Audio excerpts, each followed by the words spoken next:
허환구의 라디오 오늘. 여러분 안녕하십니까, 허환구입니다. 오늘 검찰에는 또 한 차례 인사 태풍이 몰아쳤습니다. 법무부는 오늘 검찰 중간 간부와 평검사 인사를 단행했는데요. 조국 전 법무부 장관의 가족 비리, 감찰 무마 의혹, 청와대 하명 수사, 선거 개입 의혹 수사를 책임진 차장검사들은 모두 교체가 됐습니다. 다만 부장검사 이하 실무자는 대부분 유임이 됐는데요.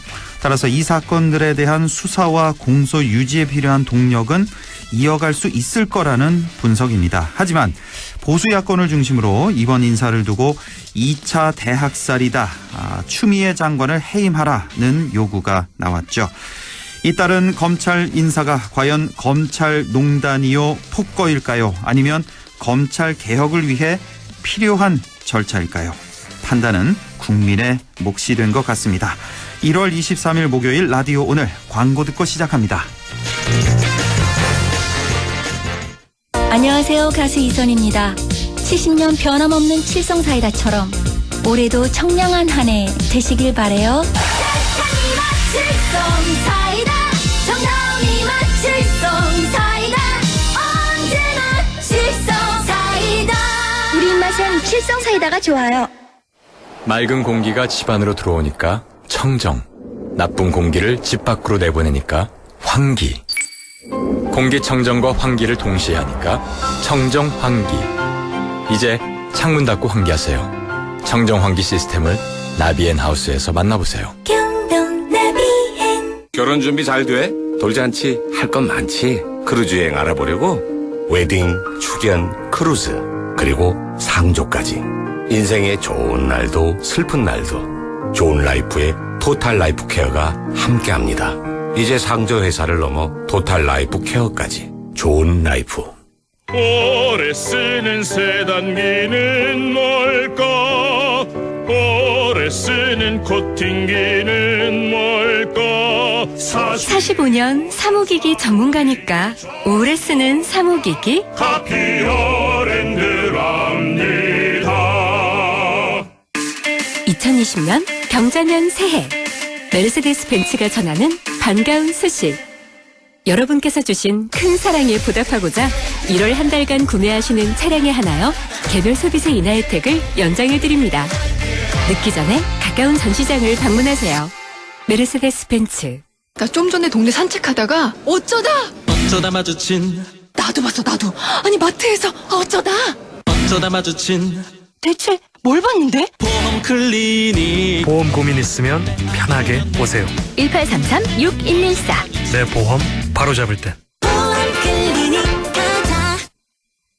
네, 라디오 오늘 목요일 순서 시작합니다. 일부 참 좋은 경제연구소 이인철 소장과 함께하는 시간 시사경제 준비하고 있고요. 2부 이슈 오늘에서는 4.15 총선 예비 후보들 만나보고 있죠. 오늘은 안동시 지역구의 무소속 권오을 예비 후보를 연결해서 얘기 나눠보겠습니다. 그리고 김성수 문화평론가와 함께하는 시간 김성수의 세상 읽기도 이어가겠습니다. 자, 코너 시작 전에 두 가지 재난 방송 좀 전해드리죠. 먼저 아프리카 돼지열병 관련인데요. 강원 북부 접경 지역에서 야생 멧돼지의 아프리카 돼지열병이 지속해서 지금 발생하고 있다고 하네요. 설 귀성객께서는 축산농장 방문을 좀 자제해 주시고 또 가축 전염병 방역 조치에 적극 동참해 주시기 바라고요. 또 해외 여행객들께서는 축산물 반입 금지해 주시기 바랍니다. 자, 그리고 또 한 가지가 일명 우한 폐렴 관련해서요.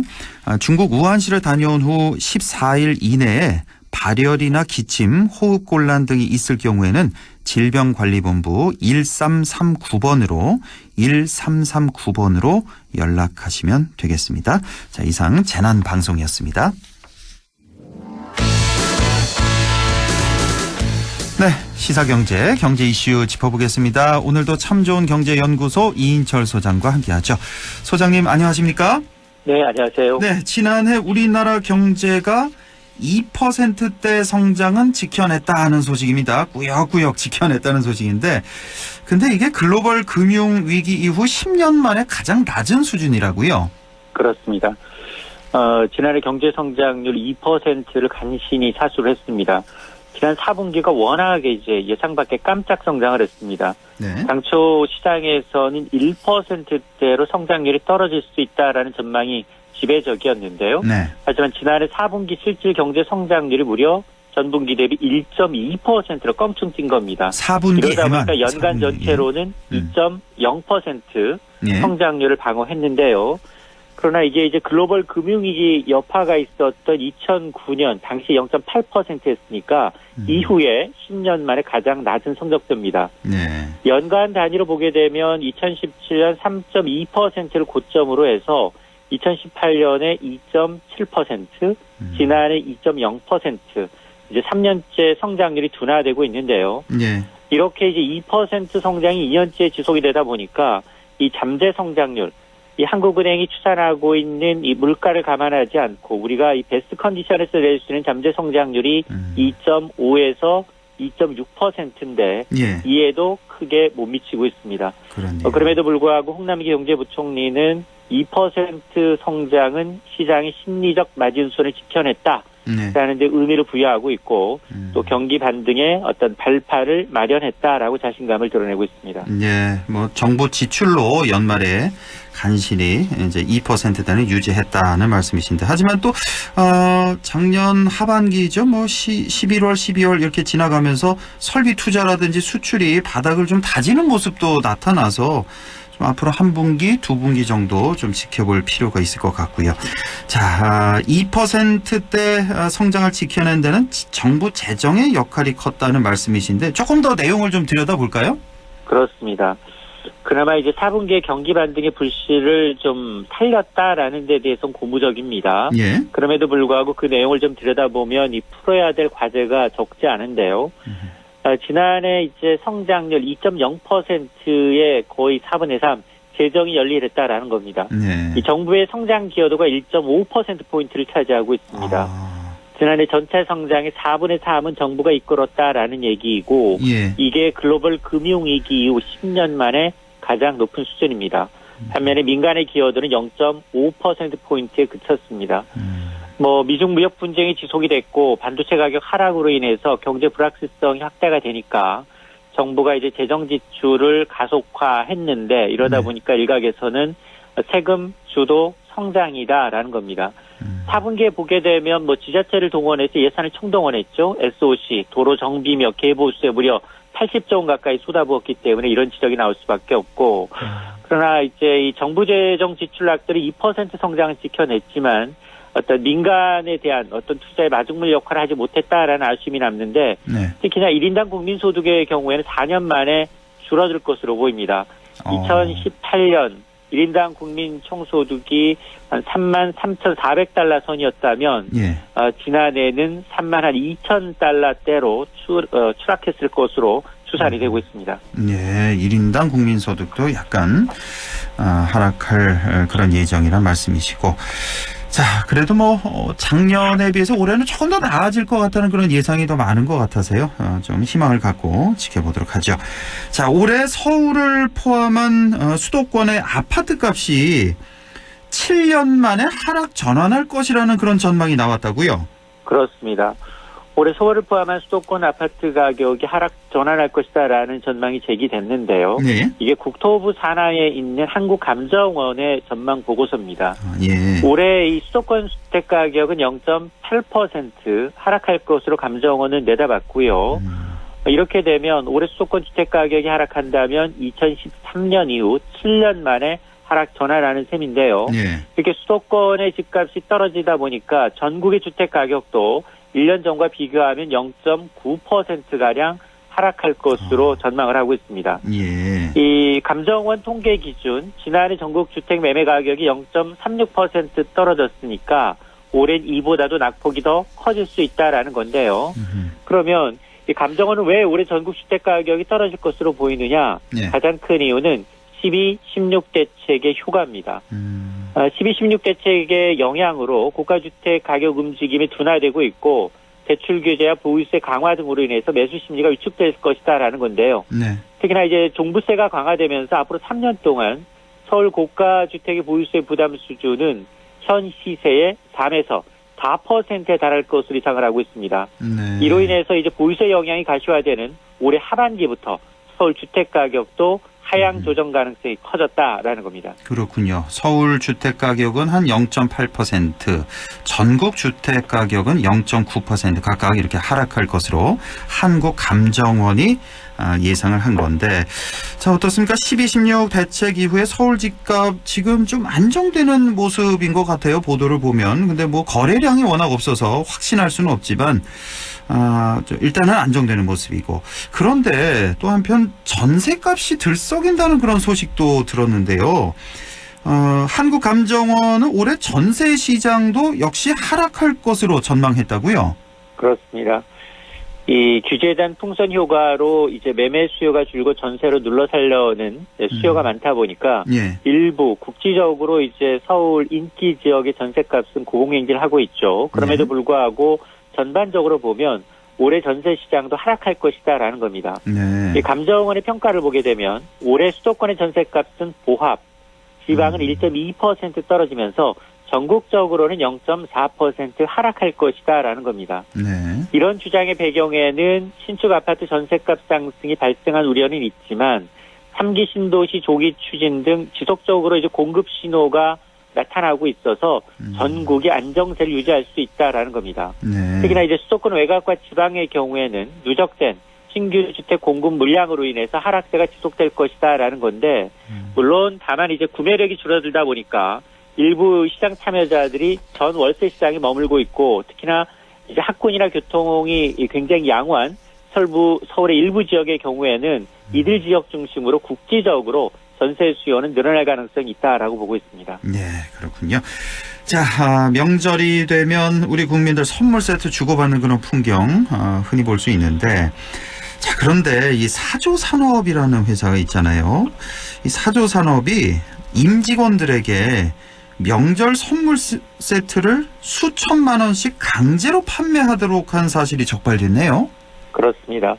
명절 때마다 그룹 차원에서 직원들에게, 계열사 직원들한테 참치캔 선물 세트를 강제로 할당해서 팔다가 적발이 된 겁니다. 예.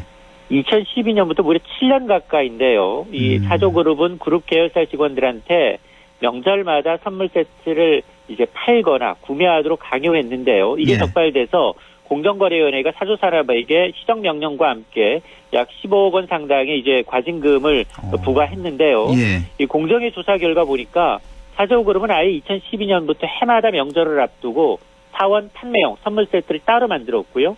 매출도 별도로 관리했다는 겁니다. 예. 계열사별로 실적을 공지하고 못 팔면 징계 이상 인사상 불이익을 줬다라는 건데요.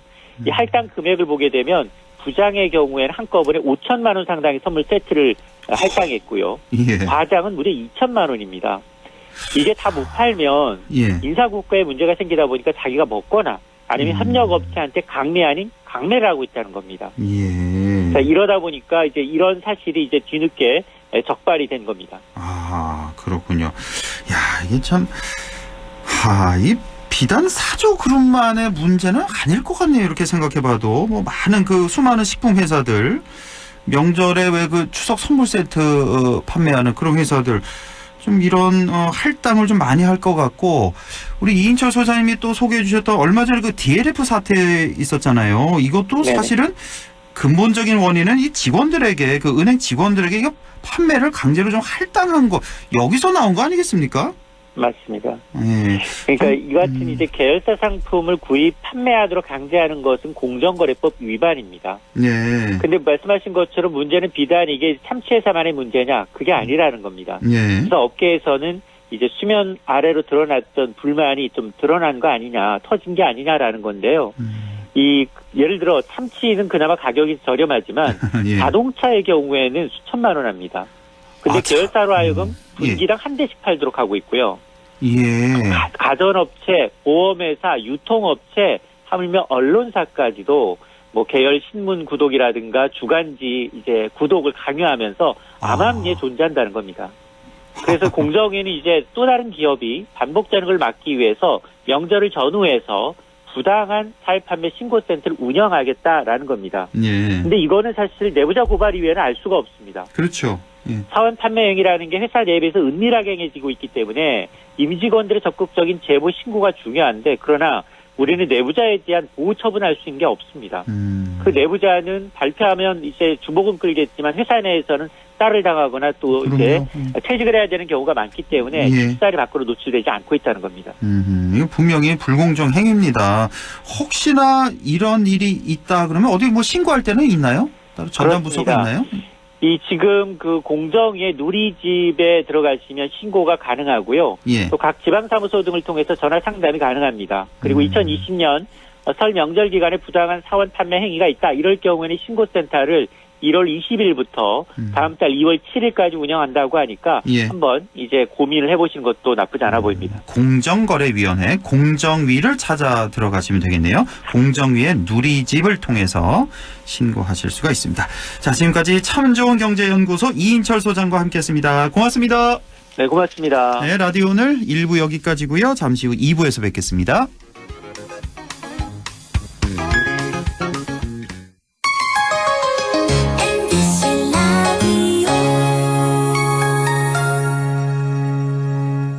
세계 최대의 유통회사가 어디죠? 월마트. 그럼 월마트가 중수도시의 작은 회사로 출발한 것도 아세요? 물론이죠. 여기에 미래를 열어가는 우리 지역의 유통회사가 있습니다. 어디죠? 바로 마음을 전해주는 곳 하나가 홈마트가 고객 곁에 있습니다. 바로 고객님의 손으로 키워주신 곳입니다. 고객의 믿음으로 크는 회사 하나가 홈마트.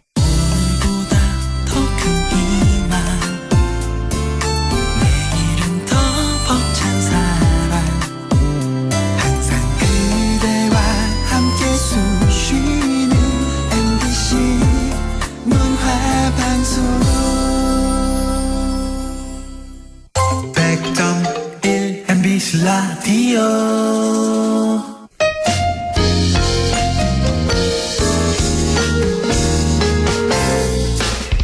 지금 여러분께서는 안동 MBC 시사정보 프로그램 허환구의 라디오 오늘을 듣고 계십니다. 저는 사생결담 강재입니다.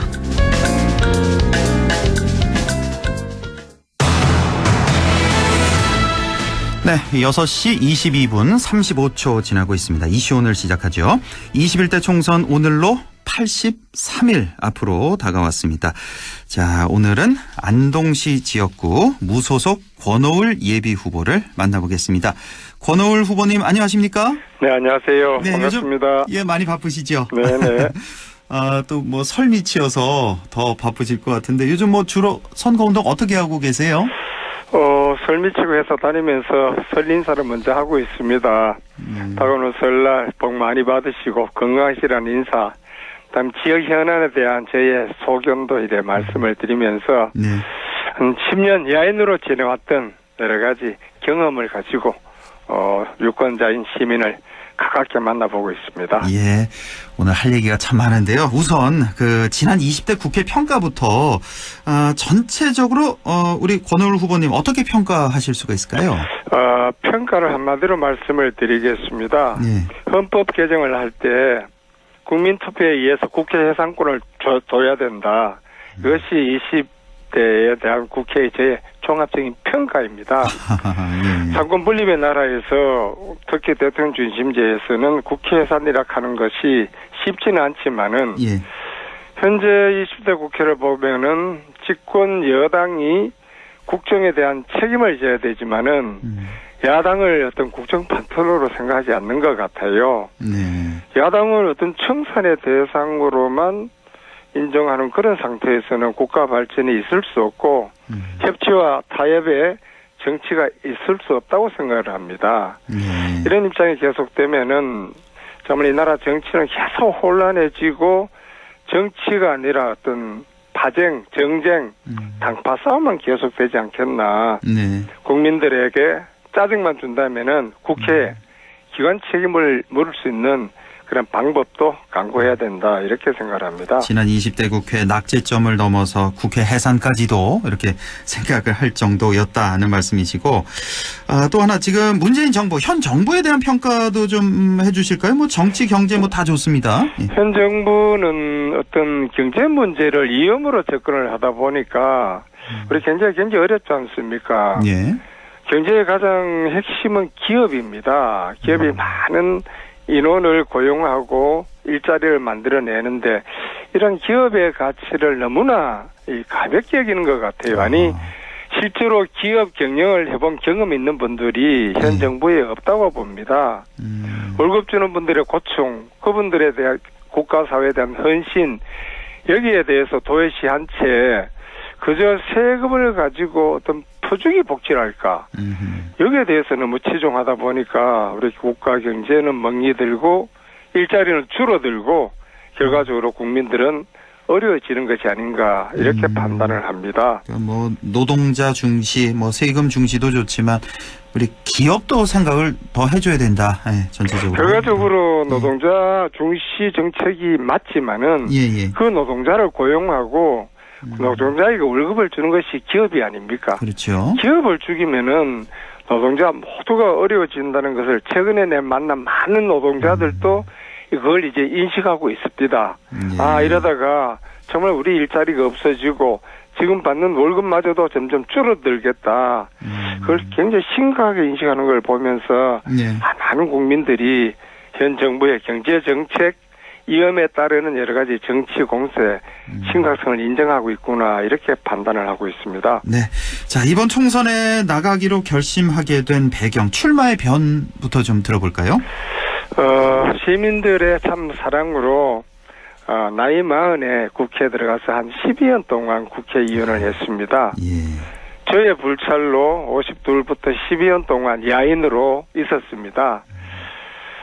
삼선의 경험과 경륜이 큰 자산인데 한 번은 뭔가 이걸 제대로 시민을 위해서 또 저 개인의 재기를 위해서 한번 선거를 해봐야 되겠다는 생각을 갖고 있었고 지난 만투병할 때도 그 생각이 굉장히 여실했었습니다. 그래서 이제까지 제가 정치를 하면서 시민들에게 어떤 빚을 어떤 형태로든 돌려주고 싶었고 제 경험과 경륜을 제대로 펼쳐서 안동 발전, 나라 발전 그리고 아주 가까이 우리 이웃의 발전에 이바지하고 싶었던 것이 다시 출마하는 동기입니다. 예, 지난 3선의 경륜, 그 경험을 우리 안동 시민들에게 다시 돌려줘야겠다는 그런 결심이시고, 자 우리 권오을 후보님 같은 경우는 이제 바른미래당을 탈당하시고 지금 무소속으로 출마하신 상태인데, 자 그 특별한 이유가 있을까요?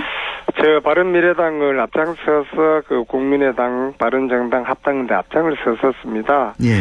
기대와 달리 개혁 보수 노선, 진보 노선, 중도 노선에 대한 노선 투쟁이 지도부에서 끊임없이 제기되었습니다.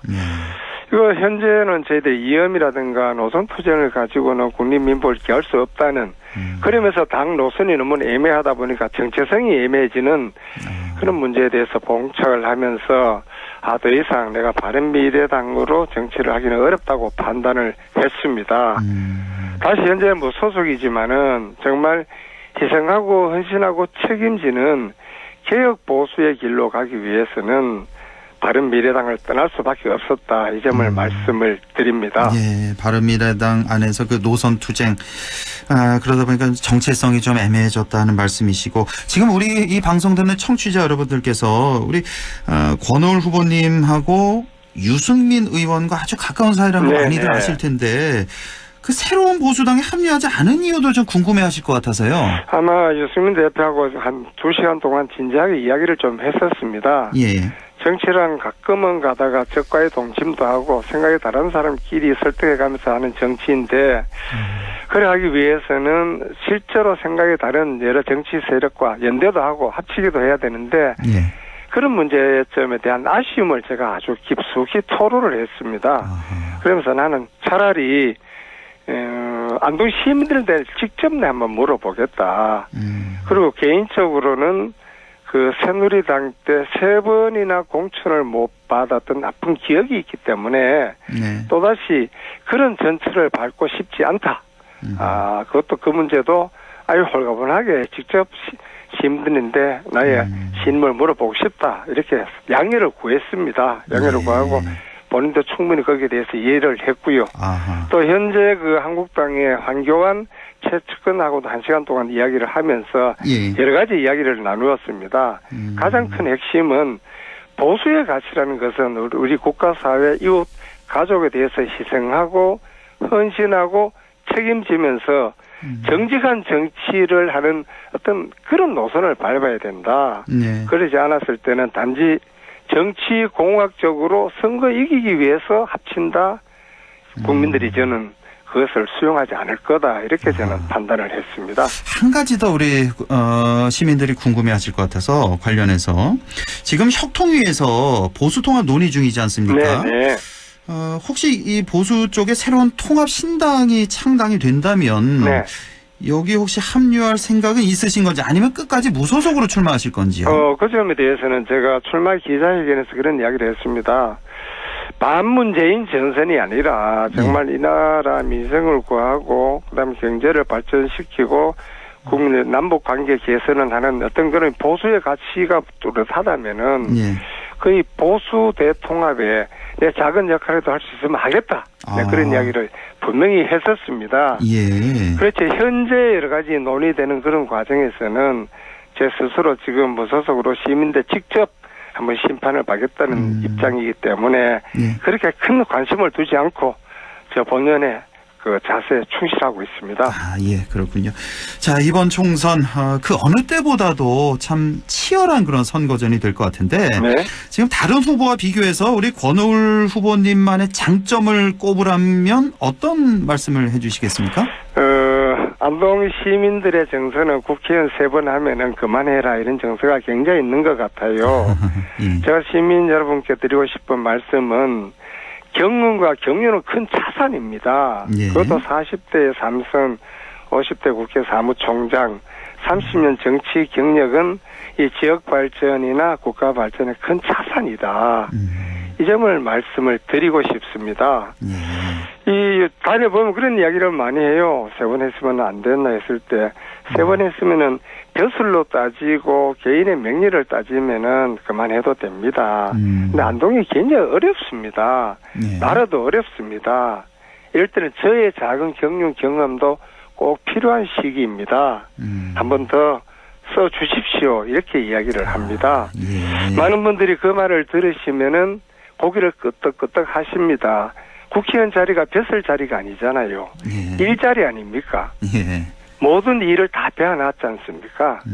3선은 국회의원을 했고 앞으로 다시 국회에 들어가게 되면은 정치를 하면서 지역사회, 국가사회에 정말 소통하고 공감하는 그런 모습을 보일 때 우리 지역도 화합이 되고 발전하지 않겠나 이렇게 판단을 합니다. 지난 3선의 경험과 경륜은 자산이다는 말씀, 안동과 나라를 위해서 꼭 필요한 존재라는 그런 말씀이시고 지금 안동 지역의 현안 상당히 많습니다만 우리 권오을 후보님이 생각하시는 가장 시급한 현안은 한 가지만 좀 말씀해 주신다면요?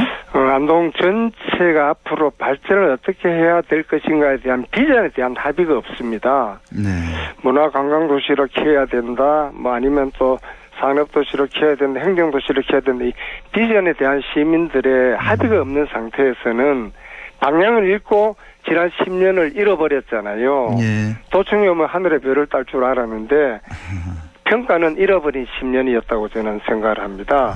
그래서 가장 쉽게 생각할 수 있는 것은 안동에 관광객이 원래 지난해 850만이 왔다면은 곧 1000만이 오질 않습니까? 1000만이 오는 관광객을 어떻게 우리 경제에 자원화할 것인가? 여기에 모든 행정력, 정치력을 맞춰야 된다고 저는 생각을 합니다. 이것이 되지 않았을 때 과연 안동이 앞으로 발전할 수 있는 기회가 있겠나?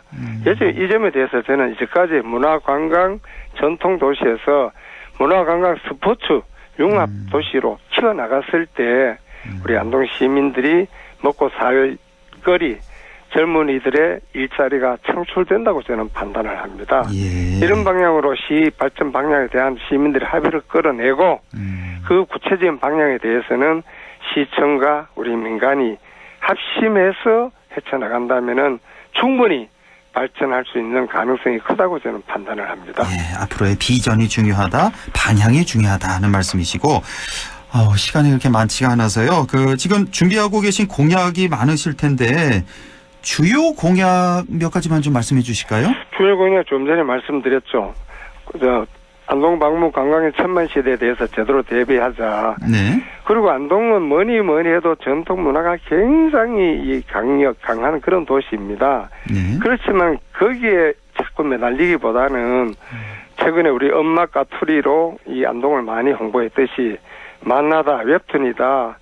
이런 어떤 이 문화 산업을 통해서 안동 발전의 방향을 잡게 되면은 안동 발전에 큰 계기가 된다. 그리고 이 낙동강 고수부지 많은 스포츠 인프라를 구축해서 스포츠 관광 도시까지 발전하게 된다면은 안동의 발전은 트인다고 봅니다. 예. 이렇게 해서 이런 일을 하기 위해서 미국의 실리콘밸리에서 전 세계의 IT 산업을 이끌어 가듯이 예. 한국에는 그냥 문화산업밸리, 그다음에 관광밸리 여기에 투자할 수 있는 문화관광 벤처 투자 펀드 1조 원을 한번 유치를 해보자. 네. 그렇게 했을 때 안동에 젊은 일자리 많이 만들 수 있고 안동 발전에도 순기능적으로 작용한다고 저는 이렇게 생각을 합니다.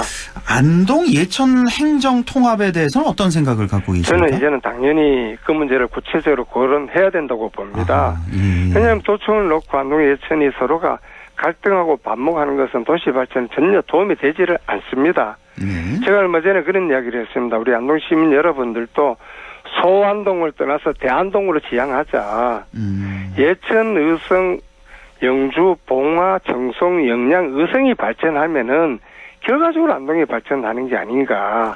그런 입장에서 우리 안동도 발전을 추구하기 위해서는 대안동을 추구를 하면서 가장 기초적으로 현재 거론되고 있는 안동 예천 선거구부터 통합을 하자. 그 다음에는 시민 축구단이라든가 같이 할 수 있는 여러 가지 일을 해나가면서 안동 예천 통합을 추진하자. 그리고 이것은 전 국가 단위에서 지방자치단체의 통폐합과 같이 있을 때 물려나가면은 순조롭게 추진할 수 있다고 저는 판단을 합니다. 선거구 통합부터 하자. 이번 선거에서 바로 말씀하신 겁니까? 저는 그 문제에 대해서는 중앙선거관리위원회, 선거국획정위원회하고 민주당하고 한국당에 저의 이름으로 이런 구체적인 안을 공문을 작성해서 설진하고 난 다음에 바로 보내고 구체적으로 한번 거기 가서 이 설명을 드릴 계획을 갖고 있습니다. 아, 그렇군요. 예. 네? 시간이 이제 30초 정도로요. 끝으로 덧붙이고 싶은 말씀 좀 전해주시죠. 10년 야인으로 있으면서 이제 시민들의 말씀을 들을 줄 압니다. 어디가 아픈지 볼 줄을 압니다. 10년 동안 국회의원 자산 경험 시민 여러분 꼭 활용을 하셔서 우리 안동시 발전에 기여할 수 있는 기회를 꼭 만들어 주시길 간곡히 부탁합니다. 설날 복 많이 받으시고 모두 건강하십시오. 감사합니다. 예, 오늘 말씀 잘 들었습니다. 앞으로 건강하시고요. 예, 네. 고맙습니다. 네, 고맙습니다. 네, 지금까지 안동시 지역구 무소속 권오을 예비후보를 만나봤습니다. 안동 MBC 시사 프로그램 허환고의 라디오 오늘에선 청취자 여러분의 참여를 기다리고 있습니다. 우리 지역의 사건 사고 소식이나 다루고 싶은 이슈를 안동 MBC 홈페이지 라디오 오늘 게시판에 올려주시기 바랍니다. 전화는 843-7100, 문자는 샵 0913으로 보내주시면 되고요. 문자는 단문 50원, 장문 100원의 정보 이용료가 있습니다. 참, 유튜브에서도 라디오 오늘 함께 하실 수 있습니다. 안동문화방송 허환구의 라디오 오늘.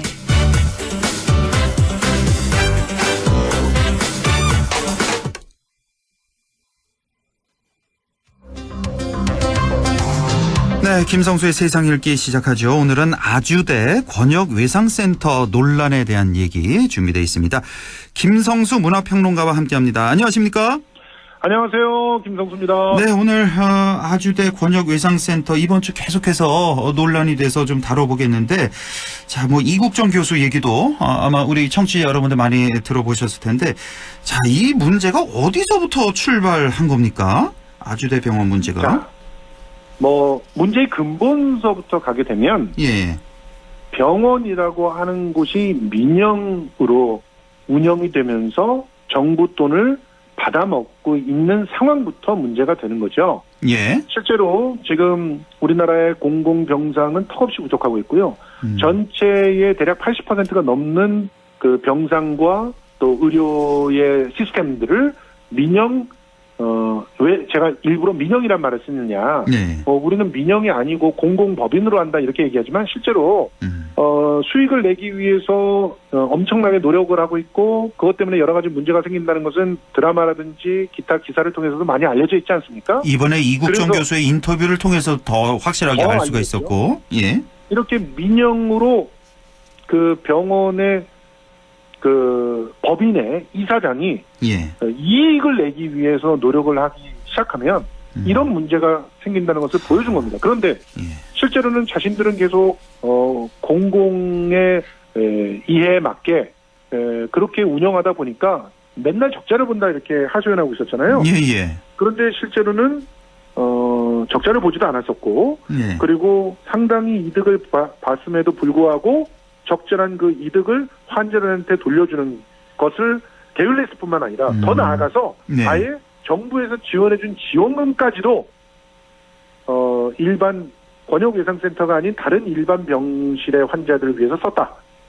이렇게 그 얘기가 나오고 있어서 네. 이 부분에 대해서 이제 논박이 벌어진 건데 특히 복지부가 이걸 알면서 방치한 게 아니냐. 실제로 이국정 교수 같은 경우는 병원도 굉장히 많이 비판했지만 복지부를 더 많이 비판을 했거든요. 아, 예. 실제로 뭐 복지부에다 보고를 직접 했다고 하죠. 이국정 교수가. 이런 실태를. 맞습니다. 지금 4년이 넘도록 병상 부족 문제가 있었던 사실을 알고도 복지부가 방치했다는 사실이 밝혀지고 있습니다. 일단 지금 보건복지부에 따르면요. 아주대병원 권역외상센터가 개관 초창기인 2016년부터 병상 부족 문제에 시달렸고요. 예. 병원장의 외상센터 환자 본관 배정 불가 방침에 따라서 본관 병실이 남는데도 환자를 입원시킬 수가 없었던 것을 알고 그것을 이제 해결하기 위해서 노력했다는 것을 지금 다 기록이 있었던 것이죠. 그래서 그런 것들이 지금 밝혀졌다는 거예요. 잠깐만요. 이 병상 부족 문제가 그러니까 그 왜 권역 외상센터에 들어오는 아주 응급 환자들 있잖아요. 크게 다쳐서 오는 이런 환자들을 입원시킬 병상이 그러니까 일반 병실은 많이 있는데 그렇죠? 일반 병실은 텅텅 비어 있는데도 그러니까 그 본관 병실이 남아 도는데도 그런 환자들을 그쪽으로 옮기질 않았다는 거죠. 그러니까. 자, 쉽게 정리해드리면 일단 그 권역 외상센터에 오시는 환자들이 어떤 환자들이 대부분이냐서부터 얘기를 해야 됩니다. 되게 그 심각하게 이렇게 재난적 상황에서 응급한 상태로 병원에 들어오시는 분들 중에서 70% 이상이 사회적으로는 사실은 서민이라고 할 수 있는 사람들이에요. 그러니까 되게 위험한 일에 종사하시는 분들이 사고를 당할 확률이 크잖아요.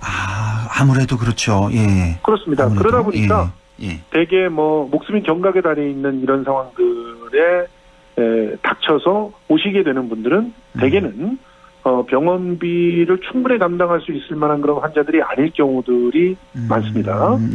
자, 이런 상황에서 또 장기적으로 입원을 해야 될 수밖에 없는 상황이 발생하죠. 그렇게 되면은 병원에서는 사실상 한 병상당 많은 환자들을 갖다가 많이 이렇게 돌리면서 받아야 수익이 많이 나는 거예요. 그런데 이런 중증 외상 환자들이 들어오게 되면 중증 외상 환자들에게 붙어야 될 간호사, 붙어야 될 기자재 이런 걸 따지면 의료보험에서 받을 수 있는 그런 돈들을 다 받는다고 해도 적자가 나는 거예요. 그러니까 그 환자당 수익성이 낮다 이런 뜻인가요? 맞습니다. 그래서 뭐 병실이 텅텅 비어 있는데도 안 받았다는 건 아니겠지만 최소한 이제 응급 그러니까 권역 외상센터에서 일단 사람을 살려놓잖아요. 살려놓으면 거기는 응급실 같은 곳이니까 둘 수가 없잖아요. 그렇죠. 그러니까 일반 병실로 옮겨야 됩니다. 그럼 옮겨야죠. 근데 일반 병실에서 안 받는 거예요. 많이 있는데도 남아 있는데도. 바이패스를 그렇죠. 바이패스라는 말은 뭐 다른 병원으로 옮긴다는 말입니까? 환자를? 맞습니다. 그래서 이게 가장 큰 문제라는 거예요. 그리고 이제 권역 외상센터에서 처치를 해서 그래도 일단은 일반 병실로 옮겨진다고 해도 거기서 주의 관찰을 갖다 반드시 해야 됩니다. 그리고 애초에 시술을 했던 그 의사가 그 병원에 있잖아요. 예.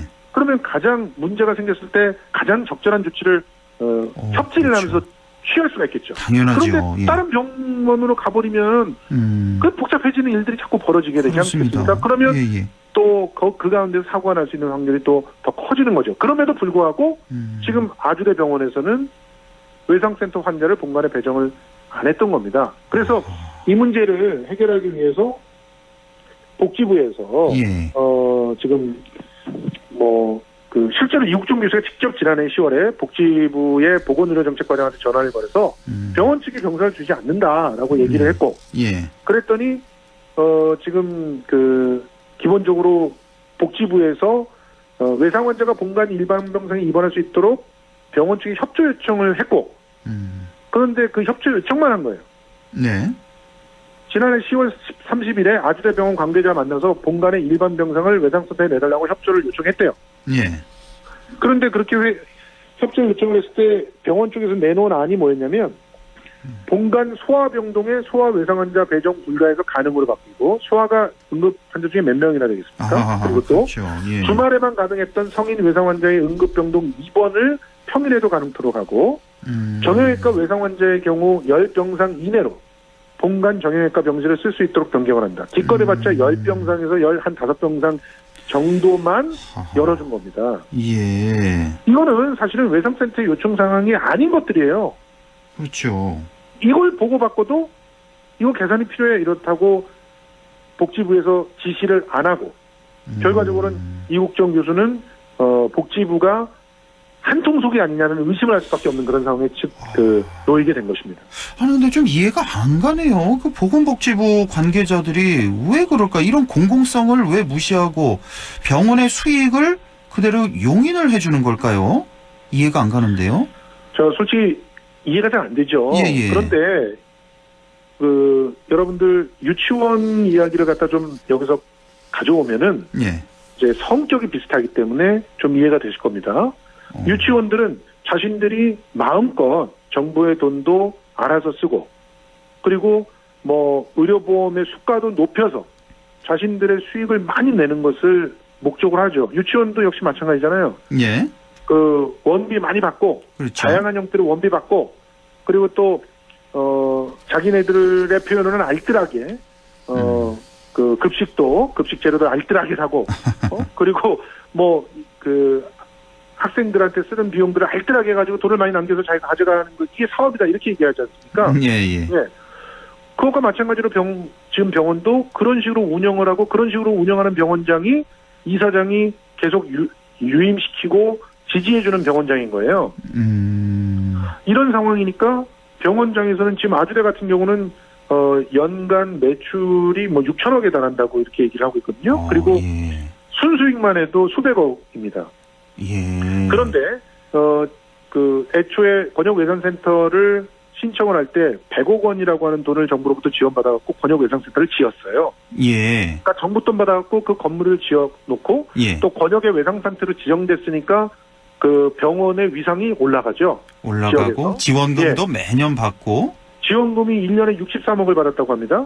근데 이 63억을 받아가지고 이걸 가지고 간호사를 충원하고 기자재를 사고 닥터헬기를 운영하고 이런 데 쓴 게 아니라 여기서 돈을 뚝 잘라가지고 자기 그 일반 병동의 간호사들을 더 운영하고 하는 데 돈을 썼다는 거죠.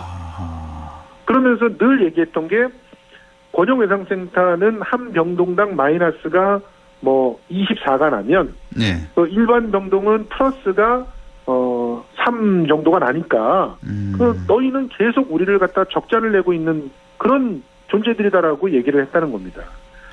그래서 이런 감정의 골이 깊어져서 상대를 돌봐주지 않았다라고 박정관은 얘기하고 있어요. 근데 이게 감정의 골 얘기입니까? 이거는 병원이 존재하는 존재 근거에 대한 얘기죠. 당연하죠. 생명을 다루는 그런 병원이. 어떻게 병원들이 수백억대의 이득을 남기면서도 그 이득을 간호사를 더 채용하는 데 쓰지 않고 그 이득을 그럼 어디로 갈까요? 그 어디로 갑니까? 원래 그 회계상 이득이 남으면 안 되는 거 아니에요, 병원이? 이득이 나면 예. 그 이득을 다시 병원을 키우는 데 이외에는 못 그렇겠죠. 써요. 뭐 투자하는 데만 쓸 수 있는 걸로 알고 있는데. 그렇지만 예. 뭐 재단 이사장의 뭐 가족들이 뭐 직원으로 와 있다거나 뭐 또 가족 그 이사장의 가족들이 뭐 단계 회사를 지금 가능하게 했거든요. 그래서 예. 건강식품이라든지 그쪽으로 뭐 또 투자하도록. 헬스라든지 이런 것들을 할 수 있는 회사들을 그 법인 내에 만들 수가 있게끔까지 지금 돼 있어요, 법이. 예. 그럼 그쪽으로 얼마든지 투자를 한답시고 돈을 갖다 가져다 쓸 수가 있는 상황이 아닙니까? 그렇겠네요. 예.